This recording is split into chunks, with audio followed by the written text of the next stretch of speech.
Let me start this with a prayer.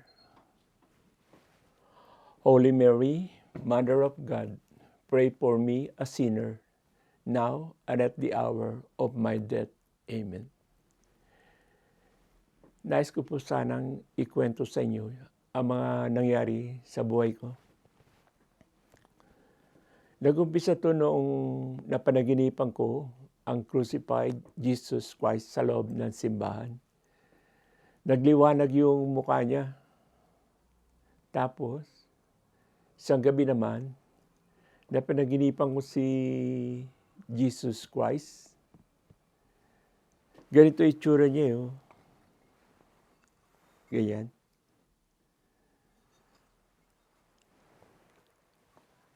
Pinapakita niya yung koronang tinik, tapos yung mga sugat sa kanyang kamay. Ang sabi niya sa akin, tingnan mo ang aking mga sugat, lalong pinagdurugo ng mga tao dahil sa kanilang mga kasalanan. Habang pinapakita niya yung sugat niya, tumulo yung dugo dito, tumulong ganyan.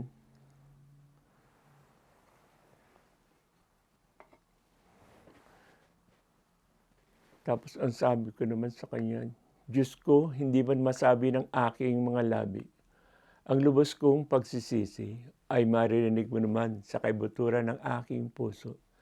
Ang lubos kong pagsisisi. Tapos umiyak ako eh. Nagising ako, umiiyak pa rin ako. Tapos sumunod na gabi, napaginipan ko naman si Virgin Mary.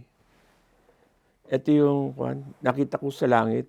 Napakalaki nito, yung mukha niya. Wala naman siya sinabi sa akin. Umiyak lang siya. Tumulo yung luha niya pag ganun. No? Isang araw, habang naglilinis yung nanay ko, si Ma, sa kanyang aparador, nailabas niya itong mga ito. Sabi ko sa nanay ko, Ma, yan nakita ko sa panaginip ko. Kasi itong mga ito ay regalo sa aking daddy nung nag-retire siya. Nagtataka ako kung bakit nakita ko muna sila sa panaginip bago ko nakita ang mga ito.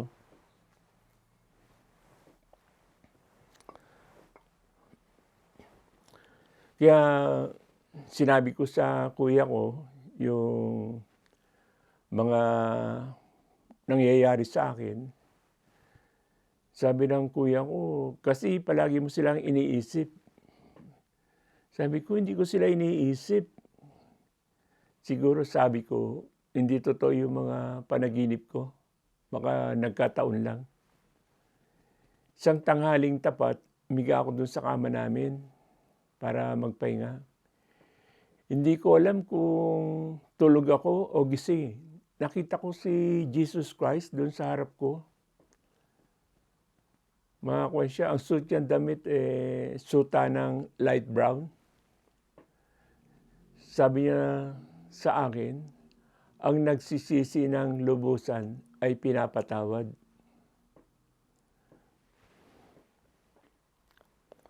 Misa naman nakita ko si Virgin Mary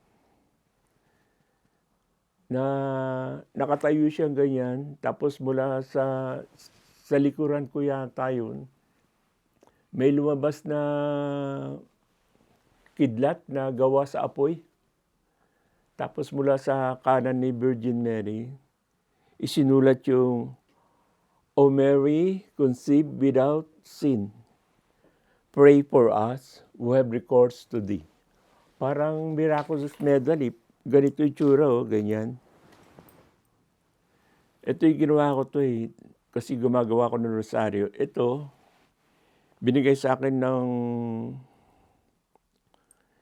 isa nagmi-mission, tapos itong isa naman, yung isang nagmi-mission din, tapos ginawa kong rosaryo. Isang gabi naman, nakita ko si Virgin Mary, nakatayo siya sa harap ko. Nakaganyan siya, tapos ako naman nandun sa harap niya, at nakaluhod. Ang sabi niya sa akin, ikaw Daniel, spread mo ang devotion ng rosary. Isang gabi naman na nakatulog kami nung anak ko dun sa harap ng altar namin. Tapos bigla akong nagising kasi may tumamang liwanag dito sa mukha ko. Pagkagising kong ganyan, yung katabi kong anak na nakatulog din, bigla siyang kumanta ng Ama namin, sumasalangit ka. Tinignan ko ganyan, nagulat ako, bakit kumanta yung anak ko?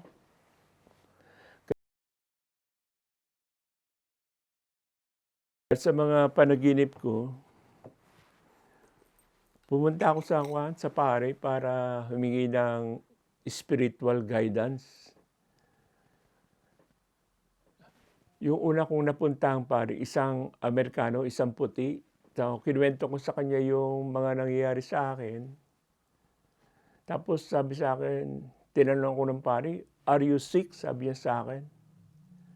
So yung pangalawang pare naman na nilapitan ko, isang Pilipino na Catholic priest, kinuwento ko rin sa kanya. Tapos tinanong din ako ng sabi, are you sick? Kaya medyo na-disappoint ako noon. Isang araw naman, sabi nung pamangking ko, Uncle, meron doon nagmi-mission na babae. Pag nagdasal, lumalabas yung mga rosaryo at mga crucifix.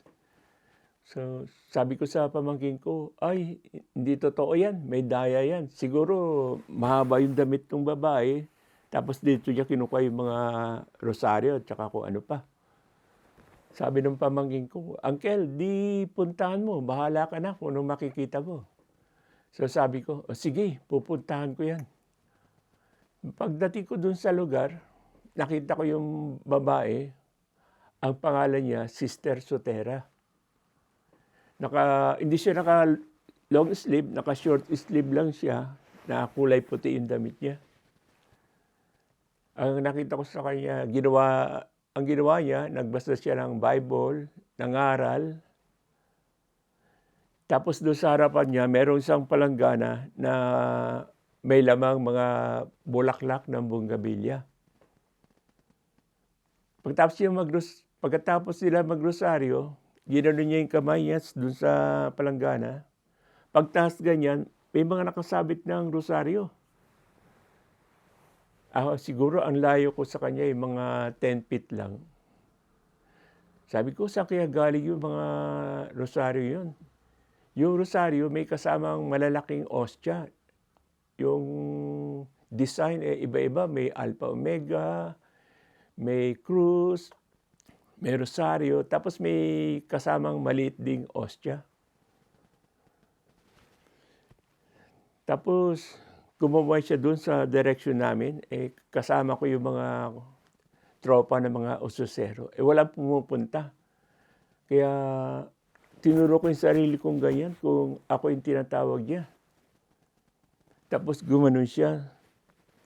Nung lumapit ako sa kanya, gumawa siya ng isang osya, yung malaki, na ang design, corona. Nung nakita ko yun, parang nang laki yung ulo ko.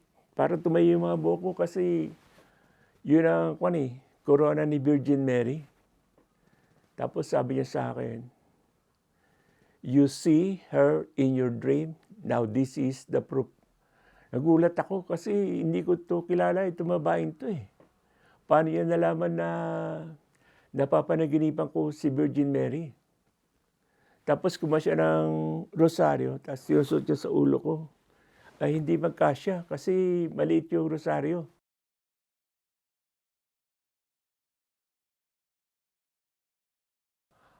Sa sarili ko lang, mahina lang, Our Father who art in heaven. Tapos sa harapan ko, gano'n niya yung rosaryo, lumaki. Tapos sinuot niyang gano'n. Nagkasya na. Lalo akong nagulat. Sabi ko, ano ba to? Ano na itong nangyayari? Sabi ko ganyan.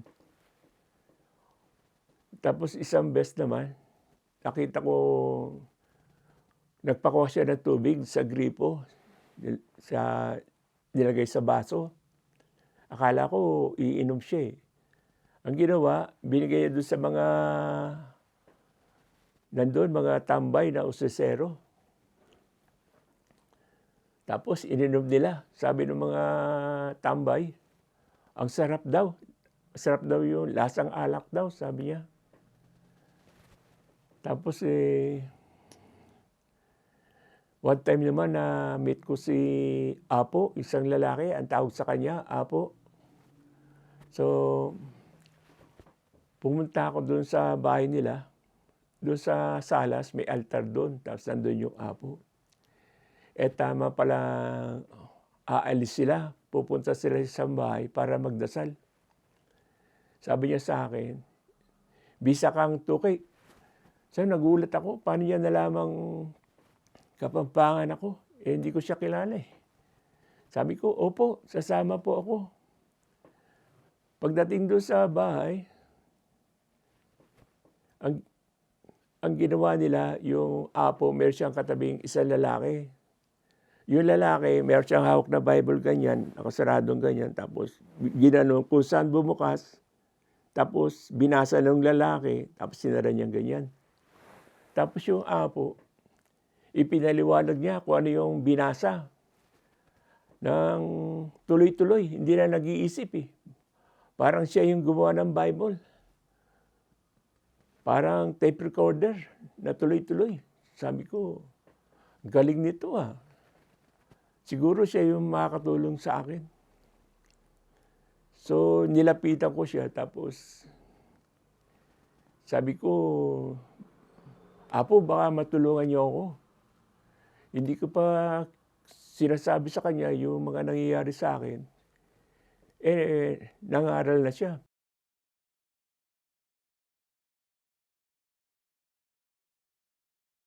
So,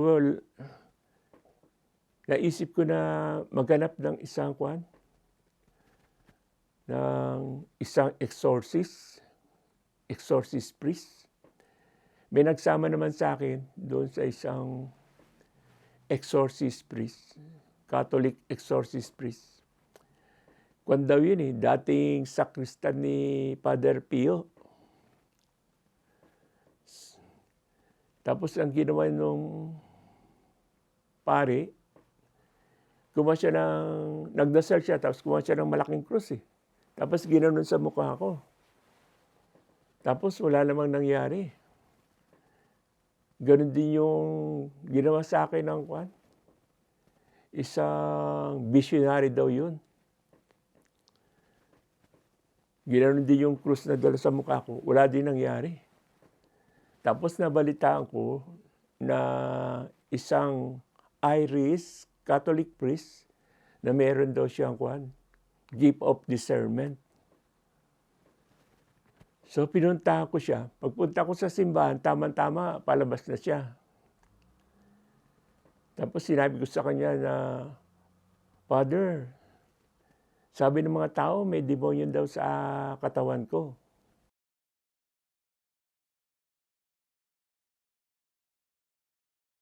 Hindi. Ang Espiritu ng Diyos ang nasa iyo, sabi ni Father Dogan.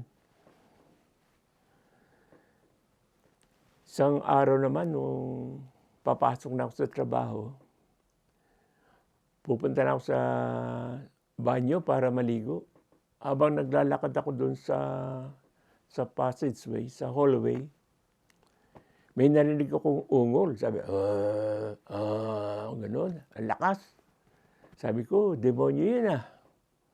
Napahinto ako sa paglalakad. Tapos narinig ko, bumukas yung pinto.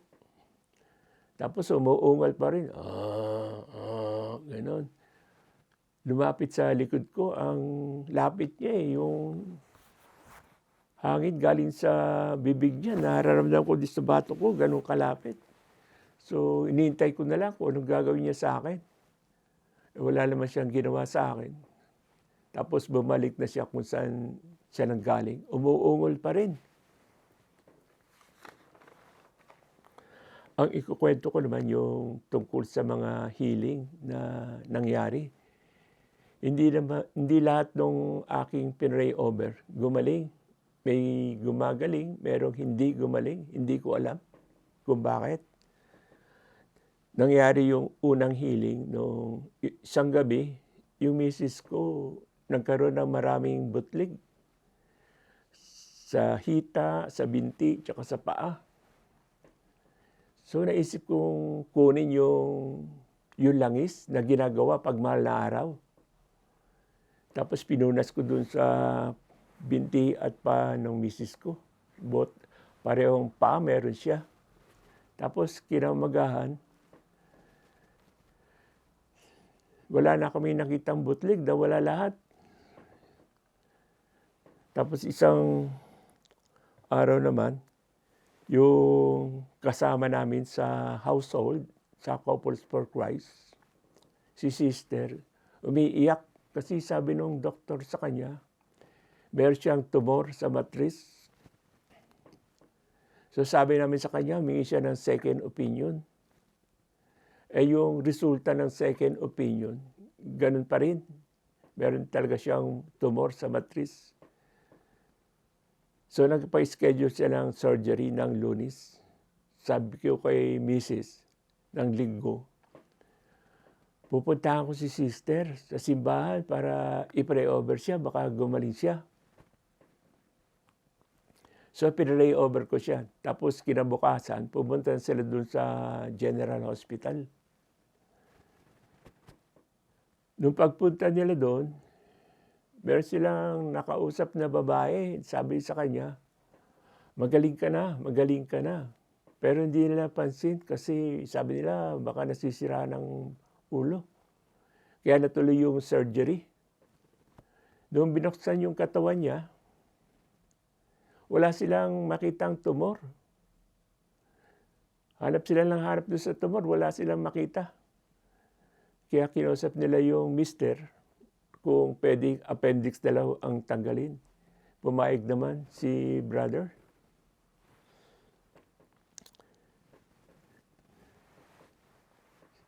Isang araw, naimbitahan kami ng isang household. Pumunta kami doon, ang kasama ko, misis ko, tsaka yung bunso naming anak, siguro mga 6 or 7 years old siya. So, kasi yung kasister namin may sakit, hindi siya makatayo, tapos hindi makalakad. So, nagdasal yung kasama niya sa household. Pagkatapos nilang magdasal, lumapit ako doon kay sister. Ginaya ko yung kamay ko sa ulo niya. Tapos, nagdasal ako ng kung anong dasal yung naisip ko, maigsi lang. Tapos, inalis ko yung kamay kong ganyan. Yung si sister na may sakit, biglang tumayo. Tapos, naglakad, pumunta sa kusina, naganda ng merienda. Nagulat nga ako, tinitin ko yung kamay ko. Ano kayang meron dito sa kamay nito, sabi ko. Tapos, yung anak namin, nandun pala sa likod ko. Nakatingin din sa kamay ko. Tapos bigla siyang nagsisigaw. Sabi niya, Pa, yung kamay mo, may krus, may krus. Sabi niya, may krus, sabi niya. Tingin ako yung kamay ko, wala naman akong makita. Sabi na anak ko, hindi yan pa, ang laki, may krus, sabi niya. Tapos one time nung binigyan kami ng party ni sister tsaka ni brother, sabi sa akin ni brother, alam mo Brad, nagpunta na kami sa albularyo, nagpunta na kami sa doktor, pero hindi gumaling si Mrs. Pero nung pray over mo, gumaling.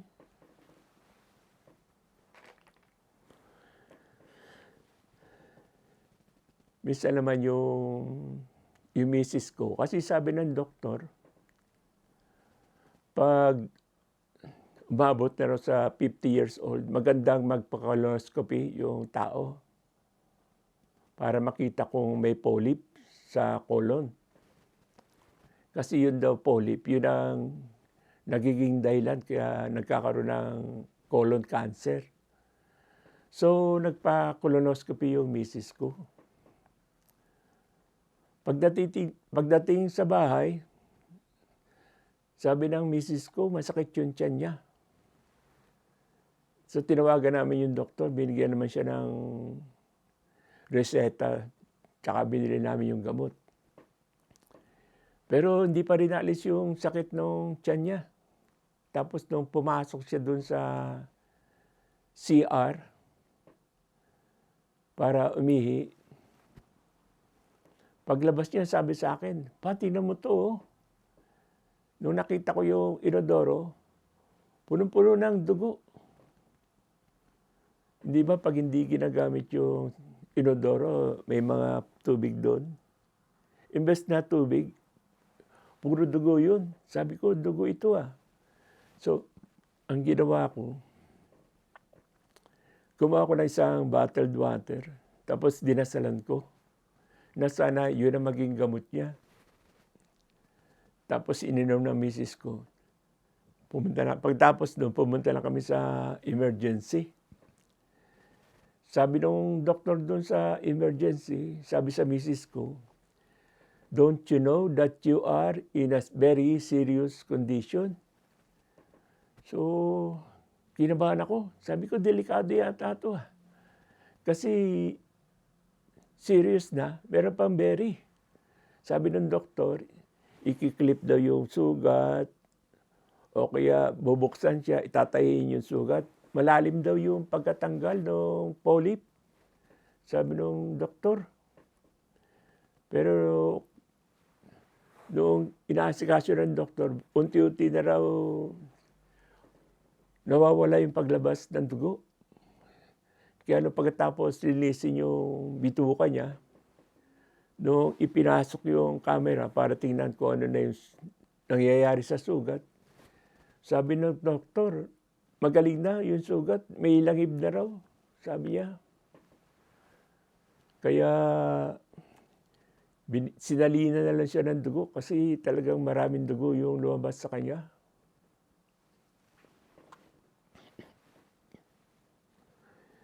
Minsan naman may nagpunta dito na mag-asawa kasi matagal na silang kasal. Wala pa rin silang anak. Kaya ang ginawa namin, nagdasal kami ng rosaryo. Tapos, pinainom ko siya ng tubig. Nabalitaan ko na lang after several months nanganak na yung babae. Minsan naman, sabi nung misis ko, sabi niya sa akin, "Ay, si ate, yung kasama niya sa trabaho, palaging malungkot." Sabi ko, "Bakit palaging malungkot si ate?" Kasi yung dugo na lumalabas sa kanya, hindi tumitigil. Marami na raw gamot na binigay yung doktor. Hindi pa rin tumitigil yung dugo. Sabi ko kay misis ko, pupunta ako si ate at ipe-pray over ko siya. Pagkatapos noon,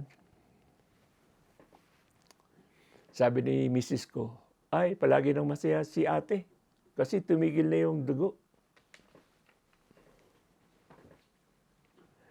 Meron naman one time sinundo ako dito nung dating kartero. Kasi daw yung anak niya may sakit. Sumama naman ako doon sa bahay nila. Pagdating doon, nakita ko yung anak niya, teenager, lalaki, na ang laki ng katawan, punong-puno daw ng tubig, sabi nung tatay. Sabi ko sa sarili ko, gagaling pa kaya to. Pero pinray over ko rin siya. Tapos kinabukasan, tinawagan ko yung tatay niya. Sabi ko, "Brother, kumusta yung anak mo?" Sabi naman sa akin ng tatay, "Brother, magaling na siya. Nandun na sa labas nagbabasketball. Magaling na," sabi niya.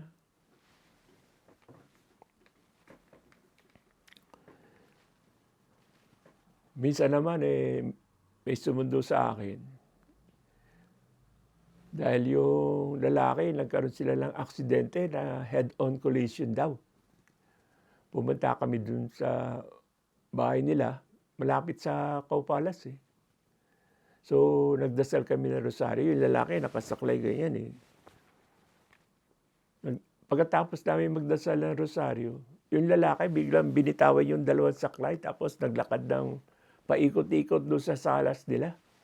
Sabi nung parents niya, "Ay naglalakad ka na." Tsaka nag-iyakan nga sila, eh, pati yung mga kapatid niya naglakad sila.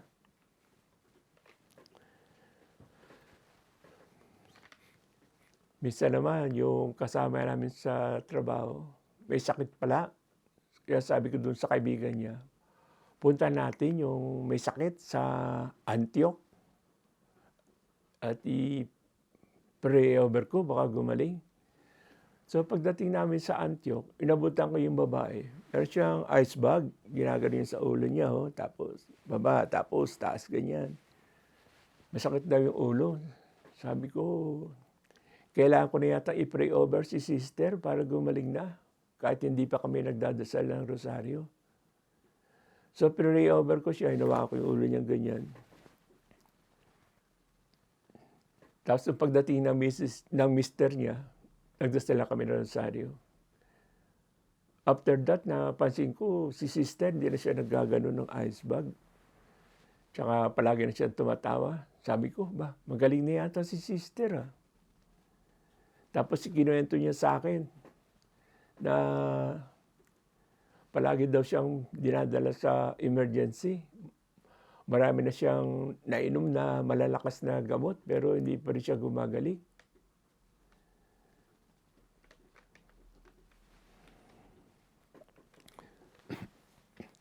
Minsan may nagpunta dito ang nanay, eh. Sinama ko sa San Jose. Kasi yung anak niyang nurse, nag-i-spread daw na, may nag-i-spread na disease doon sa hospital. Kaya pagdating namin doon, nakita ko yung anak niya, marami yung disease sa katawan. Ang ginawa ko,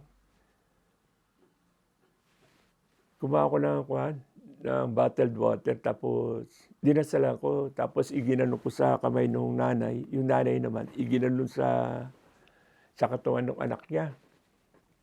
Tapos nung nakita kami ng nanay, sabi niya, "Brother, magaling na yung anak ko." Sabi niya, wala na yung disease. Minsan naman, meron akong na-meet na bagong sali sa Couples for Christ. Doon sa isang seminar. Nakita ko si sister, yung bagong sali. Marami siyang dito, white spots. Tawag daw nila doon, vitiligo. Wala daw gamot doon, eh. Sabi ko kay sister, "Sister, maghanap ka ng tubig." At dadasalan ko. Nakahanap naman siya ng tubig. Tapos sabi ko sa kanya, "Inumin mo itong tubig na to, pero magdasal ka muna." Tapos nung nakita kami, wala na yung mga white spot dito. Isa na lang, yung kasinlaki na lang ng ulo ng pako. Isa na lang yung natira. Sabi ko, "Sister, ano ginawa mo?" Umiinom daw siya ng konting ganyan ng tubig. Tapos binasa niya yung bulak. Tapos ginanon niya. Pagkatapos niya magdasal.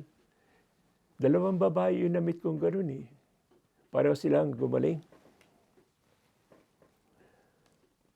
Sa mes naman, may sumundo sa akin. Pupunta kami doon sa bahay nila. Kasi yung nanay nila nauntog.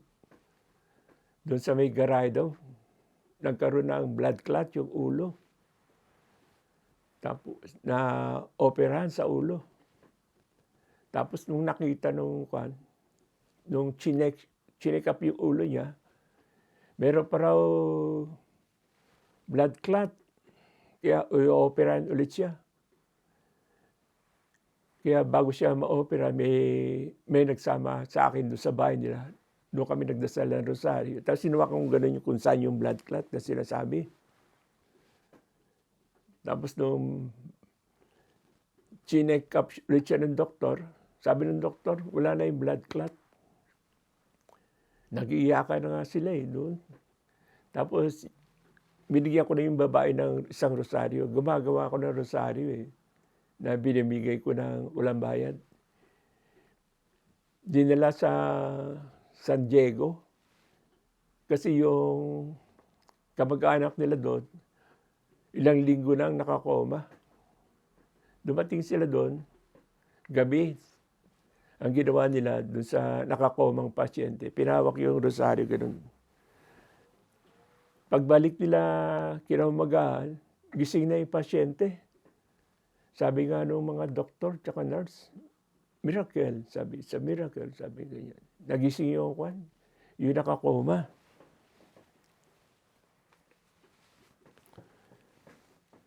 Dahil nga nalagay ako sa Philippine News, may nakabasa na taga West Covina. Malayo yun eh. Nag-aeroplano pa yata sila para makarating dito sa bahay namin. Ang problema nila, yung lalaki na stroke, nagtutungkod o kaya nagwo-walker, tapos yung babae naman, may sakit daw sa puso. Minsan dumating yung taga Sacramento. Kung yun pala, yung palang na-stroke, kapatid nila.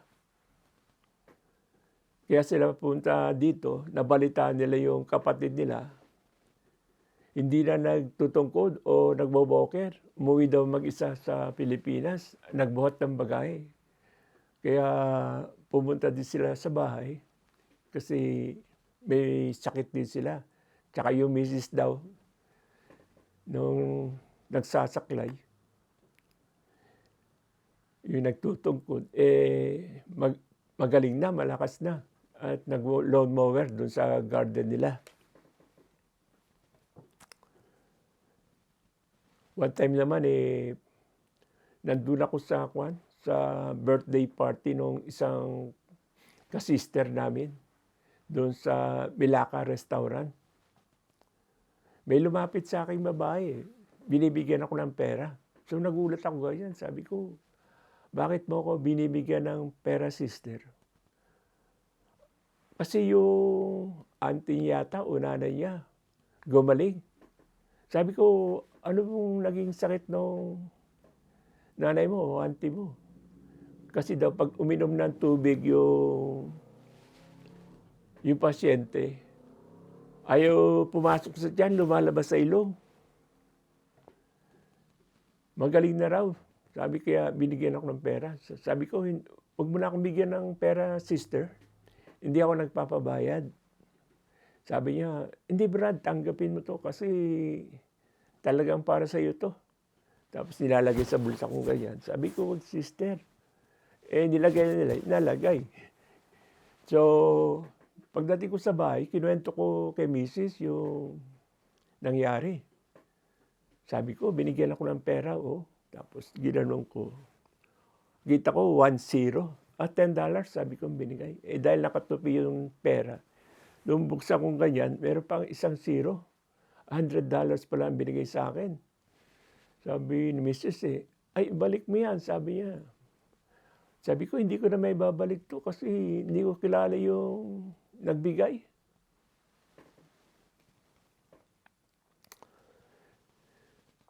Minsan naman may pumunta dito sa bahay, sinundo ako kasi yung mister niya na retired Philippine Airlines pilot, may sakit daw.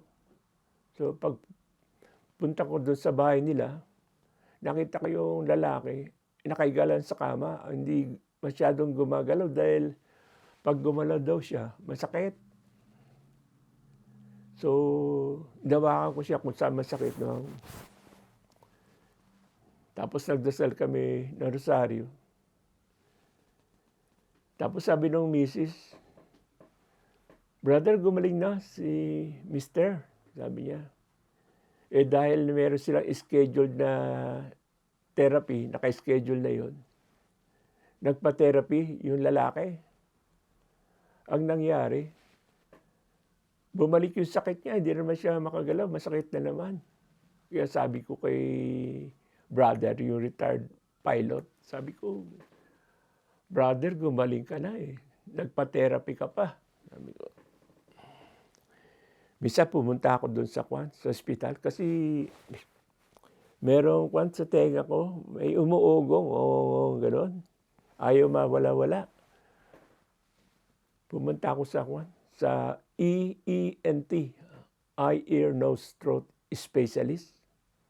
So tinas yung tenga ko, pag narinig ko pa, pipindutin mo gano'n. Pag di mo na marinig, gano'n ang ginawang test sa akin.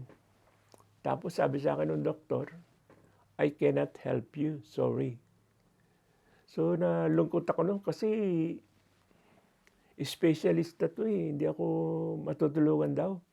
Ang sabi niya sa akin, ilagay ko na lang daw yung sa music o makinig na lang daw ako ng music para imbes na yung ingay marinig ko, yung music. So naisip ko, minsan kasi nanaginip ako na may lumalabas na malakas na kuryente dito sa daliri ko. Ang ginawa ko, tinusok sa tenga ko, tapos nagdasal ako. Tinuruan nila akong magdasal sa panaginip. Tinusok ko yan, tapos nagdasal ako. Pag alis kong ganun, nawala na yung ingay.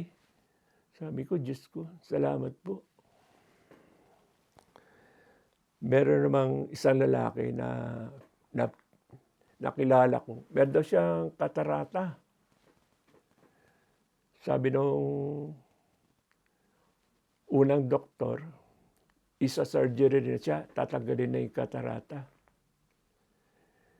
May nagsama sa akin doon sa bahay nila. Nagdasal kami ng rosaryo. Tapos sinuwa ko yung mata niyang ganyan.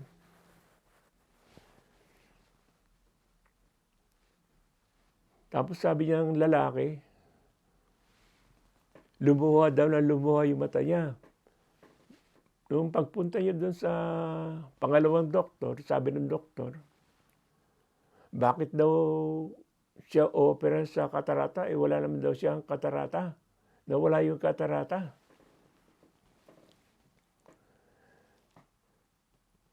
One time naman, may sumundo sa akin. Sabi niya, Brad, punta natin yung may sakit doon sa bundok. O sige, sabi ko, puntahan natin. Sabi ko, saan ba yung bahay nung may sakit? Sabi lang, dyan Brad, malapit lang. Tagal na namin naglalakad, hindi pa kami umabot doon sa bahay nung may sakit. Tapos nung nakita ko, yung may sakit pala, isang matandang babae. Salampak siya dun sa sahig. Gaganon-ganon na lang siya. Hindi siya makatayo. Sabi ko sa sarili ko, gagaling pa kaya ang babaeng to. Pero pinray over ko rin siya. Tapos, makaraan lang araw, nakita ko yung sumundo sa akin. Sabi ko, Sister, kumusta na yung pinray over natin doon sa may bundok? Sabi sa akin ay magaling na siya, brother. Bakit? Nagwawalis na doon sa harap ng bahay nila. Sabi niya.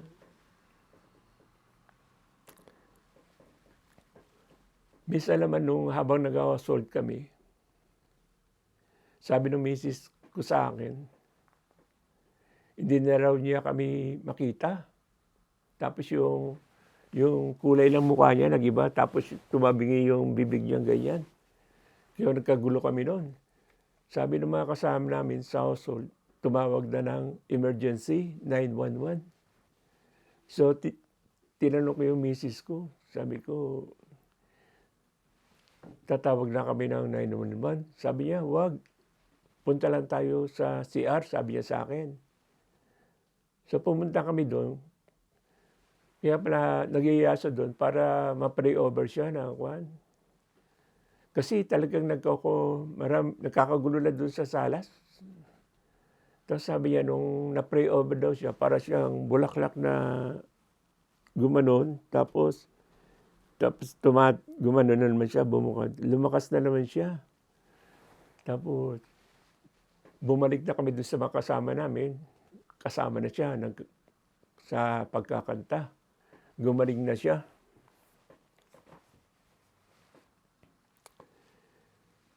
Dati marami nagpupuntang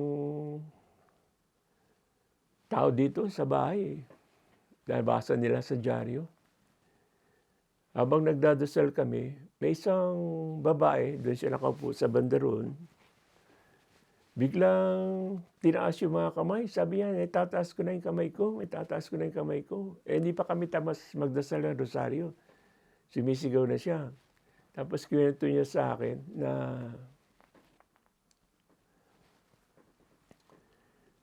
noong daw sinasampay niya yung lampin ng anak niya, eh nahulog siya, kaya nagkaroon siya, hindi niya mataas yung mga kamay niya.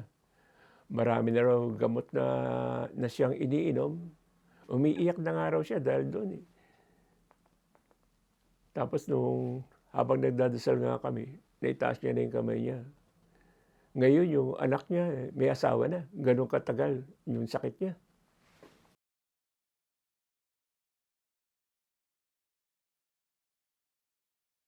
Sa Pilipinas, may pumunta dun sa bahay. Yung meron daw siyang diabetes. Yung pinakita niya yung paa niya, nakita ko, ang laki ng sugat. Sabi nila, gusto na raw putulin yung paa niya dahil hindi gumagaling yung sugat. Pagtapos namin magdasal ng rosaryo, gumawa ako ng bottled water. Tapos sabi ko doon sa lalaki, pagkatapos mong maligo, ibuhos mo to sa paa mo. Nung pagbalik niya, nakita ko yung sugat niya, tuyo na eh. Gumaling na.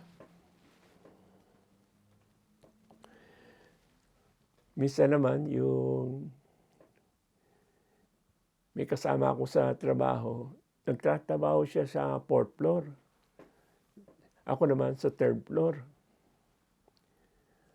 Ang problema niya meron daw siyang sciatica ba yun? Hindi ko. Pag inapak niya yung paa niya, masakit. So, hinawakan ko yung paa niya. Pag-akyat niya pagbalik niya doon sa 4th floor, naiapak niya yung paa niya, hindi na masakit. Minsan naman, may yung isang lalaki na meet ko. Hindi to Kristiyano eh. Iba yung religion niya. Minsan nung inaayos nila yung machine sa opisina, sabi niya, ouch, masakit daw yung likod niya. Sabi niya, it won't go away. Sabi niya ganyan. So sabi ko sa kanya, gusto mo bang hawakan kita? Tapos sabi sa akin, are you a faith healer? Sabi niya ganyan. So, tapos pinahawak niya rin likod niya, tapos pray over ko. Nung nakita kami na makaraan na ilang araw, masaya na siya. Sabi niya, wala na raw yung sakit sa likod niya. Kaya yung misis niya, tsaka yung mga anak nila, pumunta dito sa bahay. Nagdasal kami ng rosaryo, tapos binigyan ko siya ng rosaryo. Nung nakita kami, sabi niya, pinakita niya yung rosaryo yung binigay ko sa kanya. Sabi niya sa akin, this is the rosary that you gave me. I always carry it, sabi niya. Dahil sa mga nangyayari sa akin, nagkaroon ako ng desire na sana kalahati ng buhay ko, maghanap ako ng pera para sa pamilya ko. At yung kalahati ng buhay ko, ilaan ko na sa paglilingkod sa Diyos, ano man yun. Kaya nag-apply ako nagtrabaho sa Saudi Arabia. Natanggap naman akong repair parts specialist. Pagdating ko sa Saudi, ginawa akong warehouse man. Mabuti na lang, hindi nila binago yung sweldo. Ngayon ko lang na-realize na parang blessing in disguise pala yun. Talaga palang mahirap maging repair parts specialist. Isang araw, may dumating na bagong hire na Pilipino na repair parts specialist. Dahil talaga mahirap yung trabaho yun, pinauwi nila yung Pilipino pabalik sa Pilipinas dahil hindi niya raw kaya yung trabaho. Nabalita nung sa research section na alam ko yung trabaho. So, pinunta nila ako sa warehouse. Pinagtrabaho nila ako doon sa research section. Nung pumunta ako doon sa research section, nakita ko yung nagtatrabaho doon, isang Saudi supervisor, dalawang Pakistani soldier, officer, dalawang US citizen, civilian na isang puti at isang itim. Sabi sa akin ng Saudi supervisor, pinakita niya sa akin yung mga parts na may problema, hindi ma-identify to stock number. Sabi niya sa akin, these are the parts that we cannot identify to stock number. Many years now, sabi sa akin. Nung tinignan ko ganyan yung mga parts, nagdasal ako, sabi ko, Diyos ko, tulungan niyo po ako. Hindi ko po ito alam. Nung one time, nung pumunta ako sa warehouse, may kumausap sa akin na boses lalaki. Wala naman akong makitang tao. Sabi ng boses, lumakad ka, lumakad ka. Sinunod ko naman kung ano yung sinasabi niya. Sabi niya, kumaliwa ka ba? So kumaliwa naman ako. Lumakad ka pa, sabi niya. Lumakad naman ako. Tapos sabi niya, kumaliwa ka, kumaliwa naman ako. Pagdating ko doon, nagulat ako, nandun yung parts na pinapa-identify ng Saudi supervisor. Dahil nasa warehouse na yon, may stock number. So, kinopya ko yung stock number, tsaka yung warehouse location. Bumalik na ako sa research section. Pinag-aralan ko muna kung ano yun. Yung pala, isa itong brake booster ng isang trailer. Tapos binigay ko sa Saudi supervisor yung stock number. Sabi ko, this is the stock number of this part. Ang ginawa ng Saudi supervisor, kinopya niya yung stock number, tsaka yung warehouse location, tapos umalis. Sabi ko, siguro, i-double check niya kung tama yung binigay kong stock number.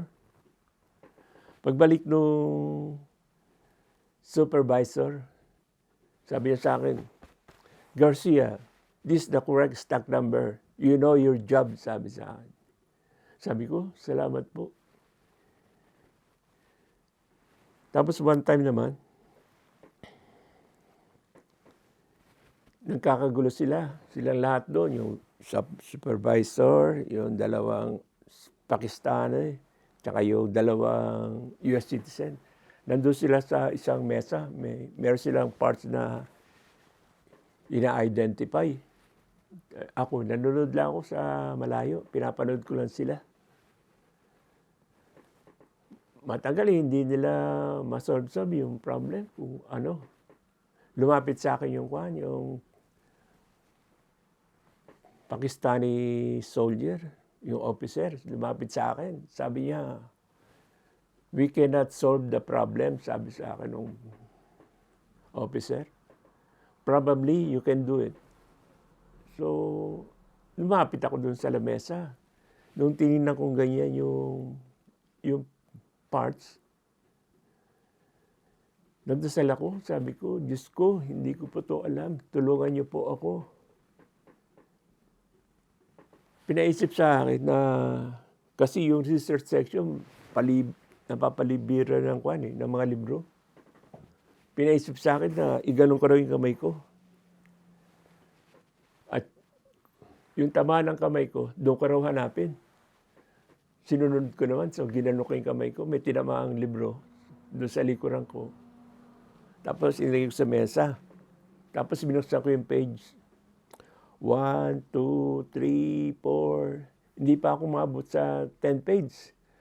Lumitaw yung inahanap nila. Positive yung identification kasi nakalitrato. Tapos bumalik na ako sa mesa ko. Nilapitan ako nung yung itim na US citizen, sabi niya sa akin, Garcia, how did you do that? Sabi sa akin. Tapos tumingin ako sa kanya ganyan, sabi ko, I pray. Tapos nalaki yung mata niya gano'n eh. Tapos nagkamot ang ulo, umalis.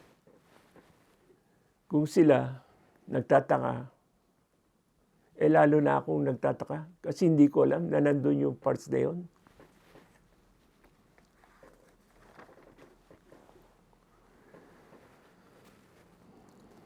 Ibig ko na ikwento sa inyo, yung mga napanaginipan ko tungkol sa huling panahon, sa end times. Minsan gabi napanaginipan ko na nakasutana daw ako ng puti, nakasandals, tapos may hawak akong sulo. Marami kaming mga lalaki na pare-pareho ang suot namin, pare-pareho kaming may sulo. Tapos habang umaakit kami sa bundok na helical pa ganun, sinasabi namin na darating na ang Diyos, darating na ang Diyos, darating na ang Diyos. Pagdating ko sa tuktok ng bundok, nakita ko yung pamilya ko doon. Sabi ko sa misis ko, Ma, anong ginagawa niyo dito? Sabi niya, hinihintay namin ang Diyos, darating na siya, sabi niya. Isang gabi naman, napanaginipan ko na maraming tao, babae, lalaki, matanda, pataas silang gano'n sa langit, nakadamit silang kulay puti. Dami nila. Tapos nakita ko, kasama nila yung misis ko. Sabi ko, Ma, saan kayo pupunta? Sabi ko ganyan. Sabi ng misis ko, sasalubungin namin ng Diyos, darating na siya. Halika na, sabi niya. Tapos sabi ko naman, hindi ako makasama kasi hindi ako worthy. Tapos sabi ng misis ko, eto yung damit to, isuot mo. Dali, sumama ka na, darating na siya, sabi niya sa akin. Marami akong signs na nakikita sa aking panaginip. Mga lindol, mga tornado. Yung tornado nga, sinisira yung mga bahay. Yung mga tao nag-iiyakan na umiiyak sila dahil nasisira yung mga bahay nila. Pero hindi sila nagsisisi sa mga kasalanan nila. Yung pagtaas ng tubig, yung mga tao na doon nga sa bubungan Tapos isang araw sabi ko sa misis ko, napanaginipan ko merong sakit na darating na mahirap gamutin. Siguro yun yung COVID. Minsan naman, napanaginipan ko yung earth ganyan. Tapos may cruise, ganyan. Tapos mayroong shaded parts. Yun daw yung mga nakalipas ng panahon. Tapos konti na lang yung walang shade. Yun na lang daw ang panahon na titira para sa mga tao at darating na siya. Tapos ito yung earth.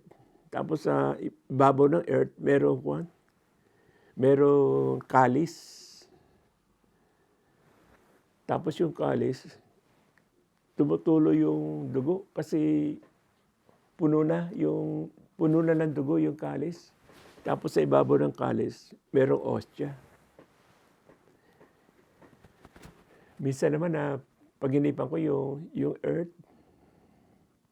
nabunggo ng malaking meteor na ang lakas na sa right hand. Sa lakas na tumalsik yung part ng earth. Tsaka minsan nakita ko yung langit nagkagagulo dahil nag-uumpugan na yung mga planeta at mga bituin.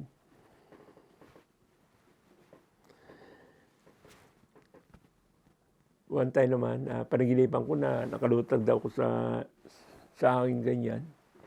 Tapos yung mga tao, marami nakaganyan.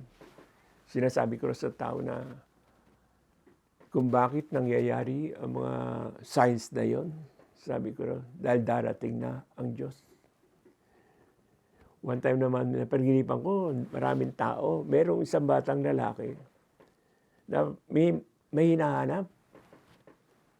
Hanap siya ng hanap ganyan. Tapos natanong siya kung ano o bakit may hinahanap siya. Sabi ng bata,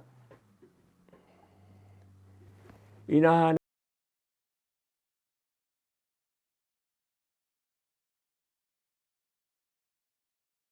ang Diyos.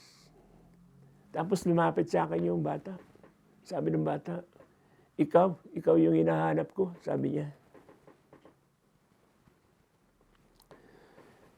May mga panaginip akong na nagkatotoo. Nung napanaginipan ko may pumutok na bulkan sa kabila ng bundok. Sabi ko sa misis ko, Mana, naginip ako na may pumutok na bulkan dyan sa kabila ng bundok na yan. Sabi ng misis ko, paano may puputok na bulkan dyan? Wala namang bulkan dyan. Pagkaraan ng ilang araw, pumutok yung Mount Pinatubo. May bulkan nga pala. Bisa naman nung buntis yung misis ko, umuwi siya ng probinsya. Kasi gusto niyang mga anak na kasama yung mga parents niya.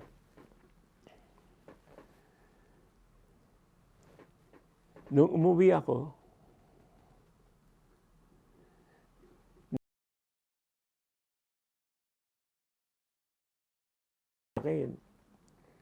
ano ang pangalan ng anak namin? Sabi ko, nakita ko sa panaginip na ang anak natin lalaki. Kaya ang pangalan niya ay Joseph. Kasi kung babae, Glenda.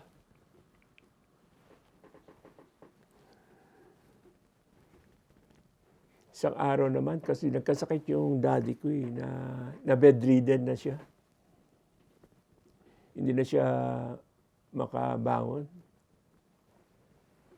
Talagang mahina na siya. Pero isang araw, bumangon siya. Yan, nagulat kami. So inalaya namin siya nung kapatid ko. Sabi niya sa amin, pumunta na kami sa Salas. Kasi itong crucifix na to, nakasabit ito doon sa Salas. Tapos pinakuha niya. Pagkahawak niya doon sa crucifix, humalik siya, nalikan niya yung crucifix. Para ba sinasabi niya, sorry Lord. Tapos, ilang araw, pagkatapos noon, namatay na siya.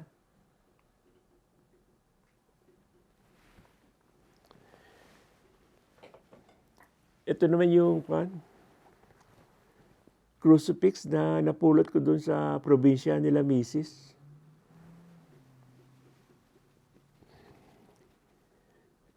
Noon ay katatapos lang ng baha. Yung mga tao nga sa taas ng tubig, pumunta sa bubungan. Ito yung napulot ko sa lupa eh. Pero nagtataka ako, bakit walang dumi? Hindi nagkaroon ng dumi.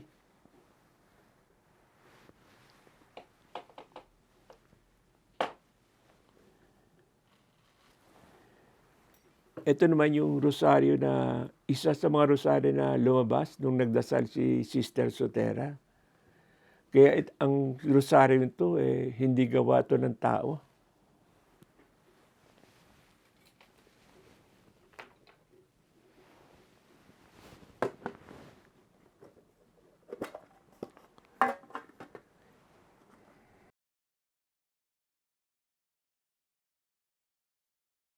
Lumabas nung nagdasal si Sister Sotera. May crucifix na design.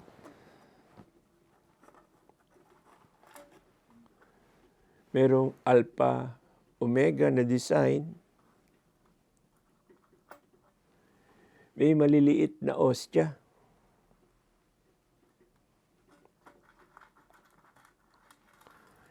Ito yung isang rosaryo na maliit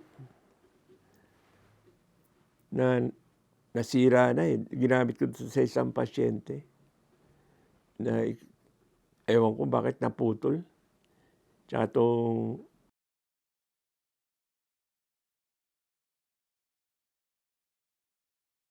kasi ang dati niyang crucifix, plastic, yan nasira na.